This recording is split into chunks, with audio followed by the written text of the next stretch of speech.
Hi, I'm Praachi, and today I'm sharing my best language learning tips as a multilingual student.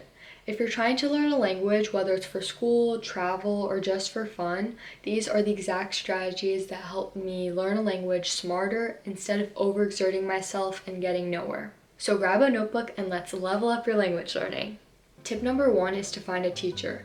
This helped me a lot to learn Portuguese, and I used to learn it on my own, but then I got a teacher and she helped me learn so much faster because I got continuous speaking practice and listening practice, which are both super crucial to learning a language. So I think the first thing you should do, whether you're a beginner or an advanced learner, is to find a teacher, because a teacher will help you stay consistent and all you have to do is attend the class and you're gonna learn. And if you can't find a teacher, you should find someone to practice your speaking with. So this can be a friend, a colleague, a neighbor, or someone online even, to just have conversational practice. If you do that consistently, it's going to be easier to remember certain words and phrases. This is definitely a good idea because if you don't get speaking practice, you might start to forget things you learn, which is obviously not what you want, because then you're just gonna start back in square one.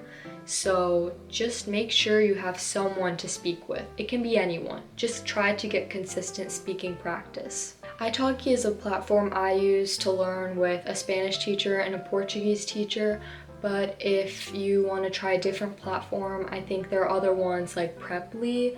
I've never tried that one. But you can just try to find a teacher that you like, and there are so many out there, so just keep having trial classes until you find one you do like. Tip number 2 is shadowing. If you don't know what this means, it's basically listening to someone speak the language and then repeating out loud what they say. This is really good because you can get both listening and speaking practice, especially help with your pronunciation, which is super important because if you don't have good pronunciation, no one can really understand what you're saying.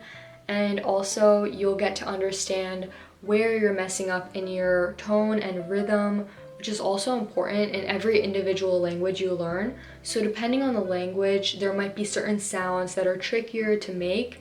Doing shadowing will really help you with that. You can use this method when you're watching TV shows or movies or YouTube videos or listening to podcasts, or even listening to music, really anything that gets you listening practice, and then all you have to do is repeat every single line the person says. Anytime you don't understand a word, you can just search it up, and that brings me to my next tip.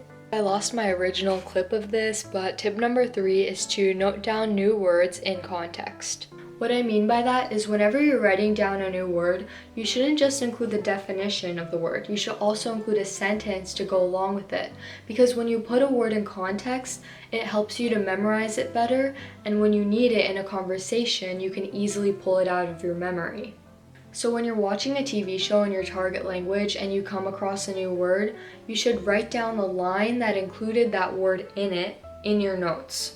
And then you can make flashcards out of it or whatever helps you to review your vocabulary. Once I have that study session and I learn new vocabulary, what I like to do is after a few days, I like to review those words and make sentences out of them without looking at the definitions to test my memory. And because I made sentences out of them the first time, I'll have a better chance of remembering the definition of the words. So this is what you should do.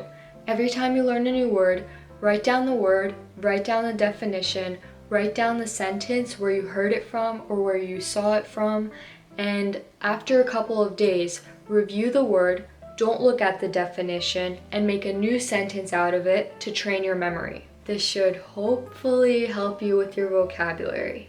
Tip number 4 is to write diary entries about your day or about anything that interests you in your target language. I like this method because it comes with multiple benefits. You get to have writing practice, you get to document your journey in learning the language, and you get to track your progress over time.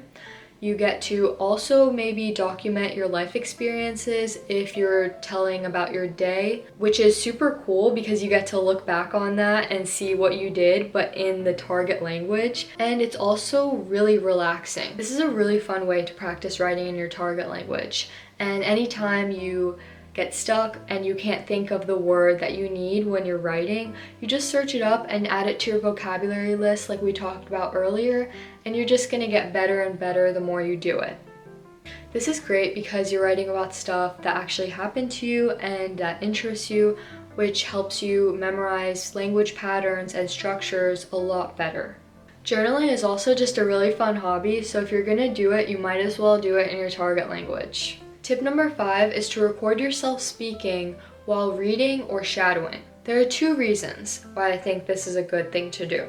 One is that when you're speaking or when you're listening to a recording of you speaking, you get to catch mistakes that you didn't realize you made before when you were speaking, which is super helpful in improving your speech, which is like the main part of learning a language. The second thing is that you get to track your progress over time with the recordings that you listen to, and you get to see how from the start you weren't that good, but then over time you became better and you get real evidence that you are making progress. That's really motivating, especially when you feel like you're learning a language and you feel like you're not getting anywhere. And I've felt that before, but when you hear yourself from past recordings, you get to see the real improvement you've made. What I would do is save all of your recordings in one file for that specific language, or you can make one file called movies, one called songs, one called podcasts, and organize it that way too. And then you can just look back on the recordings and see what improvements you need to make, or just listen to them to motivate yourself. Either way, you should record yourself and your future self will greatly appreciate it. Tip number 6 is to immerse yourself in the language in your daily life. For example, you might like listening to music in your native language, but instead try to listen to music in your target language to get more immersion. That way you can do what you normally like to do, but in your target language.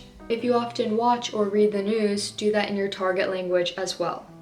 I would also change the settings on your phone or computer to that target language so that anytime you turn on one of those devices, you're forced to look at that new vocabulary and immerse yourself in the language. And that will go in your head over time, so that's super helpful as well. What I'm trying to say is that look for ways you can integrate your target language into your daily life with things you already do or like to do, and that's going to help you immerse yourself in the new language. Tip number 7 is to develop a study routine, and this can be applied to any skill you learn. Even if you don't have extremely long study sessions every day to study your target language, which you really shouldn't do, you should have short periods of specific, focused study time as many times as you can throughout the week. Just try to be consistent with it. Even if you just do 5 minutes a day on Duolingo, that's still better than making no progress at all. Make space in your calendar for these study sessions and stick to them. Tip number 8 is to use ChatGPT to study the language and come up with a learning plan if you haven't already. There are just so many different things you can do to study a language with ChatGPT, and I have a video on that, so you can go check that out and get the full tips. And that's it, my top language learning tips as a multilingual student, and hopefully they help you too. If you learn with smart strategies, you will develop a deep understanding of the language you're learning. You just have to be consistent and willing to put in the effort. So thank you for watching the video and see you in the next one.